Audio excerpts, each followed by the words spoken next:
Hi guys, welcome back. I really enjoyed Zooming with you this morning. If you were able to get on, we had a good conversation just to kind of check in. We decided that we're gonna Zoom again, hopefully on Monday. So I will send you another invitation later this week. So today we're gonna finish our read aloud of Dyamonde Daniel. And we are going to kind of shift our thinking from Dyamonde to the secondary characters. So when we were reading Opal, we thought about our secondary characters and we talked about how they have three different roles. So you have the advisor, which we call the teacher. You have the challenger or the enemy. And then we have the sidekick or the friend. And when we went through Opal, for example, Gloria Dump, we thought about her and the things that she did. She tended to teach Opal things and give her lessons, like you can't judge people by the things they did in their past. You judge them by who they are right now. So we decided she was an advisor or a teacher.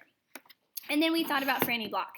And her job was really just to tell stories and hang out together. And so we decided she was a sidekick or a friend.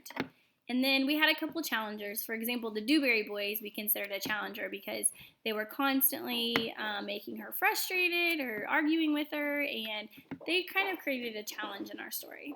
So today as I read the rest of Dyamonde Daniel, you're going to be thinking about the secondary characters and what role would you give them. So we have some characters right now that we could think of. So maybe we could do mom and dad. Dad's not in the picture, but he's definitely had an influence on her life and what's happening right now. So mom and dad. We have the three T's, who are the girls that she sits with at lunch, but they're just friends at school. And then now we have Free, who she called Rude Boy before she really got to know him.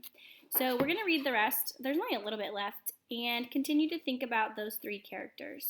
Ooh, you might even want to think about Alicia, who was her friend, or who is her friend that she had where she was from before, where she moved from. All right, so you're going to think about those three characters, or multiple characters, as we read. And when you're done, you're going to be kind of filling out a form that talks about where would you put them, friend, challenger, or teacher, and why. Okay, so keep those things in your mind. All right, chapter 6, Hays for Horses. The next day at lunch, Free did his usual thing. He carried his tray to the empty table furthest from the entrance and sat alone. He wasn't alone for long, though. Hey, said Dyamonde, sliding in across from him. Hays for horses, said Free. Dyamonde smiled. You sure you want to sit here? You see how everybody's looking at you like you're crazy? Immediately, Dyamonde stood up and faced everyone who was staring in her direction. What? She asked. Cat got your tongue? Each person seemed to be waiting for somebody else to speak. When no one did, they all turned away and went back to eating their lunch. Dyamonde sat back down. Can I have some of your fries? Asked Dyamonde. Wow, said Free. You're amazing. What? You really don't care what people think. About what? About sitting with me, about anything. Why should I? Asked Dyamonde. I know what I think, and that's enough. Free just shook his head. You can't do things or not do things just because somebody else thinks you should. I mean, what if they're dumb as a rock and you're paying attention to them? That's silly anyways. Can I get a couple of your fries or not? Free pushed the plate of fries toward Dyamonde, and was quiet for a long while. She sure gave him a lot to think about. Dyamonde is very brave, and I love how she's not worried about anybody else or what they think. That says a lot about her as a character. Okay, chapter 7, Side by Side. The next morning, when Dyamonde came downstairs, she found Free on her stoop, waiting for her. He didn't growl at her the way he did before, but he was still sour-looking.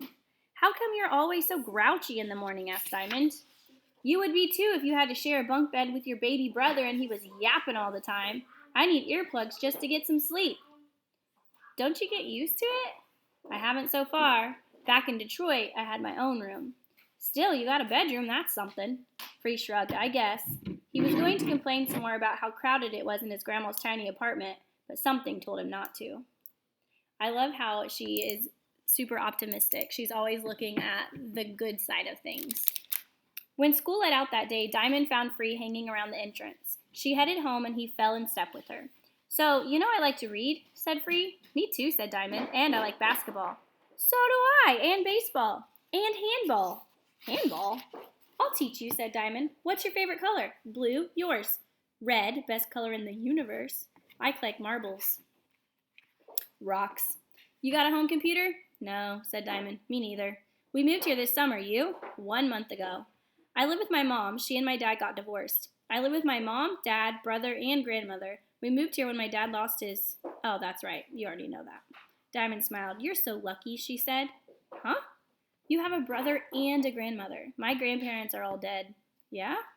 Yeah, my mom says I'm as stubborn as my grandmother and just as mouthy. I wish I'd gotten to know her for myself, see if Mom was right. Having grandparents would have been cool. Well, said Free, you can share mine, and you can have my brother Booker. What a pain.